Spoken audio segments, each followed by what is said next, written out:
नमस्कार मंडळी, मी रुपाली तुमचं पुन्हा एकदा खूप खूप स्वागत करते आजच्या एका नवीन ब्लॉगमध्ये. आय होप तुम्ही सगळे मस्त असाल आणि सगळ्यांना शुभ प्रभात. आज वार आहे सोमवार आणि इथे तुम्ही बघू शकता. काल जे आहे ना दिवसभर मी काही ब्लॉग केला नाही, कारण पूर्ण दिवसभर मी क्लिनिंग करत होती. तर बऱ्यापैकी किचनची क्लिनिंग झालेली आहे. बघू शकता सगळ्या बरण्या ज्या आहेत त्या सुद्धा रिकाम्या केलेल्या आहेत आणि इथे घासून सुकत ठेवलेल्या आहेत. तर थोडासा पसारा सुद्धा आहे किचनमध्ये, अजूनही व्यवस्थित असं लावलेलं नाही, कारण बऱ्याचशा गोष्टी ज्या आहेत तर त्या सुकत आहेत. वगैरे सुकल्यानंतर मग सामान भरणार आहे आणि आता मुलांना स्कूलला सोडलेलं आहे आणि मी आणि मिस्टर आम्ही दोघं जण जात आहोत डीमार्टला. कारण गणपती बाप्पांना आहे ना खूप कमी दिवस आहेत. थोडंसं सामान जे आहे एक्स्ट्राचं लागणारं, तर ते सगळं घेऊन येणार आहोत आणि लोलो स्कूलमधून यायच्या आधी आम्हाला हे सगळं आणायचं आहे. सो फास्टमध्ये जाणार आहोत. अगदी चॅलेंज घेतलेलं आहे. 1 तासामध्ये पटापट सामान घेऊन निघून यायचं आहे. तर आता 11:45 झालेले आहेत. आता 12 पर्यंत निघू आम्ही आणि त्यानंतर 2च्या आधी आम्हाला रिटर्न यायचं आहे. सो चला मी पटकन तयारी करते आणि निघते. डीमार्टचा थोडाफार काही जो ब्लॉग असेल तो मी शूट करण्याचा प्रयत्न करते. कारण सगळं काही शक्य होणार नाही. फटाफट यायचं आहे आणि मग आल्यानंतर मग आपण कंटिन्यू करूया. जे काही असेल सामान वगैरे ते सगळं शेअर करेन तुमच्यासोबत. तर चला पटापट निघते. सो फायनली डीमार्टला पोहोचलेलो आहोत. तर आता पटपट सगळं सामान घेणार आहोत आणि जवळजवळ 12:25 झालेले आहेत. तर पटकन असं 1 तासामध्ये सामान घेऊन निघायचं आहे आम्हाला. तर चला आमचा टाईम स्टार्ट झालेला आहे. डीमार्टमध्ये जे काही मला सामान घ्यायचं होतं तर ते अगदी इझिली घेता आलं, कारण मी पूर्णपणे व्यवस्थित अशी लिस्ट बनवून गेली होती. सो लिस्टप्रमाणे आम्ही सगळं सामान जे आहे ते घेतलेलं आहे. फायनली जे आहे ते आम्ही घरी आलेलो आहोत आणि बघू शकता सामान वगैरे पण झालेलं आहे घेऊन आमचं. बरोबर टायमामध्ये आलेलो आहोत आणि हे केलेले आहेत लोलोला घेण्यासाठी स्कूलमध्ये त्याच्या. तर आता जेवून वगैरे घेतो आधी आणि मग काही सामान वगैरे आणलं आहे ना तर ते भरता भरता तुमच्याशी शेअरसुद्धा करते. काय काय गोष्टी लक्षात ठेवून यावेळेला गणपतीसाठी आणलेल्या आहेत. सो चला आता फ्रेश होऊन घेते आणि जेवून घेते आधी. इव्हिनिंगला इथे मी सामान जे काही आणलं होतं ना तर ते भरण्यासाठी घेतलं. तर थोडंफार सामान ना गणपती बाप्पाच्या आगमनाच्या हिशोबाने आलेलं आहे. तर इथे बिस्किट्स वगैरे जे काही होतं ना, जाम वगैरे किंवा नटेला वगैरे या सगळ्या गोष्टी या महिन्यात भरलेल्या आहेत. कारण गडबडीमध्ये ना थोडंफार मुलांना ह्या सोप्या गोष्टी होतात नाश्ता वगैरे देण्यासाठी. चपातीला वगैरे नटेला लावून दिलं तरी प्रज्ञा आवडीने खातो. सो जाम लोलोला आवडतं. आणि ते तेल वगैरे जे आहे ना तर 2 प्रकारचे तेल आणले. राईस ब्रॅन आणलेलं आहे आणि सनफ्लावर. आणि तुपाचं जे आहे ते तीसुद्धा पिशवी आणलेली. यावेळेला मी डब्बा आणलेला नाही, कारण डब्बा थोडासा ना कॉस्टलीच पडतो. तर आधीचं थोडंसं तूप होतं त्यामुळे मग मी पिशवीच आणलेली आहे. त्यानंतर इथे ना जे काही टॉयलेटरी आयटम्स होते जसे की साबण वगैरे किंवा टूथपेस्ट, त्यानंतर क्लिनिंगच्या गोष्टी वगैरे या सगळ्या गोष्टी, तर म्हटलं ते सगळं आधी फिल करून घ्यावं. आणि यावेळेला सगळ्या गोष्टी ज्या आहे ना त्या जास्तीच्याच आलेल्या आहेत. गूळ जे आहे ना तर मी असे वेगवेगळे 2 डबे आणलेले आहेत. छोटे छोटे जे ढेक असतात गुळाचे तर ते अशा प्रकारच्या डब्यांमध्ये येतात आणि ते सोपे पडतात. जेवढे पाहिजे तेवढं काढून घेता येतं. एकच मोठी ढेप आणली ना तर ती तोडून घेण्यासाठी किंवा कापण्यासाठी फार कठीण जातं. त्यामुळे अशा प्रकारे आणलेलं आहे. त्यानंतर इथे तुम्ही बघू शकता क्लिनिंगच्या गोष्टी थोड्या मोठ्या आलेल्या आहेत, कारण आधीच्या गोष्टी ज्या आहेत ना त्या सगळ्या संपलेल्या होत्या. सो टॉयलेटरीज आयटम जे आहेत ते जुने आधी काढून घेतले. नवीन ज्या गोष्टी होत्या त्या आधी फिल करून घेते आणि त्याच्यावरती मग जुन्या ज्या काही गोष्टी होत्या ना तर त्या फिल करून घेते मी. आणि इथे बाकी थोडंफार काही वेगळे सामानसुद्धा आलेले आहेत. जसं की हे डब्बे म्हणजे 99ला 6 डब्बे होते. छोटे छोटे क्यूट असे डब्बे आहेत आणि मला गणपती बाप्पाच्या काही गोष्टींच्या तयारीमध्ये या डब्यांचा फार उपयोग होणार होता. सो ते घेऊन आलेली आहे मी. त्यानंतर इथे थोडेसे डेलीवेअरचे काही कपडे वगैरे घेतले होते आम्ही. आणि चहा पावडर वगैरे थोडंच कमी प्रमाणात घेतलं आहे. गेल्या वेळेचे थोडंसं उरलं होतं. आणि लोणच्याचा डब्बा जो आहे ना तो थोडासा मोठा घेतलेला आहे, कारण गणपती बाप्पाच्या ह्याच्यामध्ये 2-3 वेळा तरी जेवणाचा कार्यक्रम होतो. सो त्यामुळे या गोष्टी सगळ्या लागत असतात. आणि बाकी ग्रोसरी जे आहे ते थोडं जास्तीच्या प्रमाणात भरलेलं आहे. जसे कडधान्य वगैरे 1-1 किलोच्या प्रमाणात भरलेलं आहे. आणि बघू शकता डब्बा जो आहे तो अगदी गच्च असं भरलेला आहे बघू शकता. आणि थोडंफार जे काही सामान भरलं होतं तर ते मी फिल करून घेतलं आणि बाकीच्या गोष्टी ज्या होत्या थोड्या थोड्या त्या वेगवेगळ्या डब्यामध्ये ठेवून दिल्या. दुसऱ्या दिवशीचा हा व्लॉग आहे. त्या दिवशी मी काही कंटिन्यू केलं नाही. मला बाहेर जावं लागलं एका कामासाठी, त्यामुळे व्लॉग जो आहे तो इनकम्प्लीट राहिला.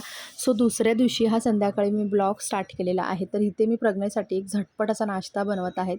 तुम्ही इन्ग्रेडियंट्स बघितले असाल की मी काय काय यूज केलेले आहेत. Mix oregano, chili flakes, tomato sauce, त्यानंतर चिली सॉस, त्या चीज घेतलेला आहे आणि मेयोनीज घेतलेला आहे. तर या सगळ्या गोष्टी ना मिक्स करून घ्यायच्या छान असे, आणि थोडीशी काळी मिरीसुद्धा घ्यायची आहे. तर हे ते ना यावेळेला मी ब्रिटानियाचं चीज आणलं होतं. तुम्ही बघू शकता याची पॅकिंग अशा प्रकारे आहे. तर मी आधी कधीच आणलेलं नाही, स्वस्तात मिळालं ते. तर म्हटलं बघूया आपण ट्राय करून. पण ते इतकं काही फार छान नव्हतं मला, म्हणजे नॉर्मल अमूल चीज असतं ना त्याच्या कंपेअर टू म्हणजे जी टेस्ट होती ना तर ती इतकी काही खास वाटली नाही मला. कारण मी हे खाल्ल्यानंतर तुम्हाला आता जे व्हॉईस ओव्हर आहे ते करत आहे. तर या सगळ्या गोष्टी ज्या काही सॉस वगैरे होते ना तर त्या सगळ्या गोष्टी मिक्स करून घ्यायचं. ऑर्गॅनो वगैरे सगळं मिक्स करून घ्यायचं, मिक्स हर्ब्स जे आहेत ते. आणि पॅनवरती बटर टाकायचं, आणि तुम्ही जो काही ब्रेड आणला असेल, म्हणजे गव्हाचा ब्रेड असेल किंवा मैद्याचा ब्रेड, जो काही कोणताही ब्रेड असेल, तर त्याच्यावर हे मिश्रण जे आहे ना अशा प्रकारे स्प्रेड करून घ्यायचं. आणि त्यानंतर त्याच्यावरती ना चीज जे आहे ते ग्रेट करून घ्यायचं. आणि तुम्ही हे झाकूनही ठेवू शकता किंवा असं ओपनमध्ये सुद्धा गरम करू शकता. अगदी 5-10 मिनटं गरम करायचं आहे. तर आम्हाला इथे ना कडक झालेलं आवडतं, म्हणजे ब्रेड जो आहे तो खालून कडक झाला ना त्याची टेस्ट खूप छान लागते. जर तुम्हाला सॉफ्टवाला आवडत असेल तर तुम्ही त्याच्यावरती झाकण ठेवून एक 10 मिनटं ठेवू शकता. अधूनमधून एकदा पलटून म्हणजे ढाकण काढून बघून चेक करून एक 10 मिनटं ठेवल्यानंतर छान असं ना ब्रेड जो आहे तर तो मेयोनीज ब्रेड ह्याला प्रज्ञेने नाव दिलेलं आहे, तर तो तयार होतो. आणि टेस्ट म्हणाल ना तो खूप छान लागते आणि अगदी सोपी रेसिपी आहे. भूक लागलेली असेल आपल्याला आणि झटपट असं आपल्याला काहीतरी खायचं असेल आणि ते सुद्धा टेस्टी असं, तर ही रेसिपी ना बेस्ट आहे. तुम्ही नक्की ट्राय करून बघा. याआधीसुद्धा मी 1-2 वेळा तुमच्यासोबत शेअर केलेली आहे. कालचा दिवस जो आहे तो माझा डीमार्टला गेला. म्हणजे 2 तास तर माझे डीमार्टला गेले. त्यानंतर मग घरी येऊन सगळं आवरावर केली, जेवलो वगैरे. आणि त्यानंतर मग संध्याकाळचा जो वेळ आहे तर तो सामान वगैरे भरण्यासाठी गेला आणि खूप दमलो होतो, त्यामुळे ब्लॉग पण काही कंटिन्यू केला नाही मी. आणि आज सकाळी सकाळपासून म्हणजे खूप जास्त धावपळ होती. म्हणजे आज मुलाचं स्कूल तर होतं, तर ती धावपळ. त्यानंतर लोलोला स्कूलमध्ये ड्रॉप करून मी दादर ला गेली होती मुलांसाठी कपडे घेण्यासाठी. तर मग ते कपडे वगैरे घेतले आणि अजून काही काही गोष्टी घ्यायच्या होत्या त्यासुद्धा. त्यानंतर मी घरी आल्यानंतर जेवण वगैरे आवरलं आणि मग बाकीचे थोडंसं घराचं क्लिनिंग वगैरे काही गोष्टी होत्या त्यासुद्धा केल्या. आणि आता संध्याकाळी पुन्हा जो कालचा व्लॉग होता तो कंटिन्यू केलेला आहे. छान असता मस्त झटपट आणि एकदम काय म्हणतात ते चटपटीत जर खावंसं वाटत असेल छान असं, तर एक छान अशी रेसिपी तुमच्यासोबत शेअर केली ब्रेडची. आणि खूप फेवरेट आहे आमची, माझी आणि प्रज्ञाची दोघांची. आणि अगदी झटपट बनते, कमी साहित्यामध्ये, आणि खूप छान असं टेस्टी खाता येतं. तर आत्ता मी तुम्हाला ना जी बारीक मेथी आहे ना तर त्याची एक छान अशी रेसिपी तुमच्यासोबत शेअर करणार आहे. तर आत्ता आहे ना मी तुम्हाला या बारीक मेथीची रेसिपी शेअर करणार आहे. अगदी सिंपल आहे. काय झालं ॲक्च्युली बाजारात आहे ना जाडी मेथी, जी मोठी मेथी आहे तर ती खूप कमी येते आणि खूप महागही आहे. पालेभाज्या सगळ्यांनाच माहिती, कोथिंबीर तर दिसतही नाही आहे. कोथिंबीरची जुडी मी तुम्हाला जुडी बघा किती छोटी झालेली आहे, 10 रुपयाची. तर खूप भाज्या महाग आहेत, त्यामुळे ना जाडी मेथी मला काय होते उशीर होतो जायला बाजारात, काही मिळत नाही. त्यामुळे मग ही बारीक मेथी आणलेली, कारण आठवड्यातून एकदा तरी मी मेथी ना आवर्जून खाते, पालेभाज्या खाते आवर्जून. सो म्हटलं ही पटकनही होईल आणि ह्याच्यासोबत तांदळाच्या भाकरी बनवणार आहे आणि छान असं जेवणाचा बेत जो आहे तो करणार आहे. अगदी सिंपल असा, पण आम्हाला सगळ्यांना प्रचंड आवडतो. आणि त्यानंतर ना माझं जो मंदिर आहे, देवारा आहे, तर त्याचा जो ड्रॉवर आहे तो मला व्यवस्थित करायचा आहे थोडंसं, तर ते सुद्धा मी आता करणार आहे. तुमच्यासोबत शेअर करते त्यासुद्धा. कढईमध्ये तेल गरम करायला ठेवलेलं आहे आणि आधी ना लसूण जे आहे ते ठेचलेलं लसूण तेलामध्ये टाकून घ्यायचं. आणि ना जेव्हा पण तुम्ही पालेभाज्या करताना लसूणचं प्रमाण थोडं जास्त वापरायचं. त्यानंतर तिथे चिरलेल्या मिरच्या टाकलेल्या आहेत आणि त्यानंतर मग थोडंसं मिक्स केल्यानंतर कांदा जो चिरलेला आहे तो टाकायचा. आणि पालेभाज्यांना कांदा नेहमी जास्त वापरायचा. भाजीची टेस्ट जी आहे ना ती एनहॅन्स होत असते, खूप छान लागते. काही जण ही भाजी ना असंच कांदा वगैरे परतल्यानंतर भाजी अशीच टाकतात, तर आम्ही इथे थोडीशी कट करतो जेणेकरून ती भाजी खूप छान लागते. तर इथे अशा हलक्या हलक्या हाताने भाजी जी आहे ना ती कट करून घ्यायची.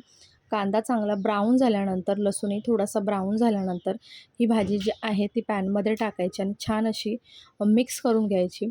आणि ही भाजी ना अजिबात कडू लागत नाही. थोडंसं हे सुद्धा खोबरं असतं ना ओलं, तर ते सुद्धा वापरायचं. आणि तुम्ही बघू शकता किती टेस्टी अशी भाजी बनलेली आहे. प्रचंड आवडते आणि गरम-गरम भाकरीसोबत ही भाजी ना खूप खूप छान लागते. नक्की ट्राय करून बघा.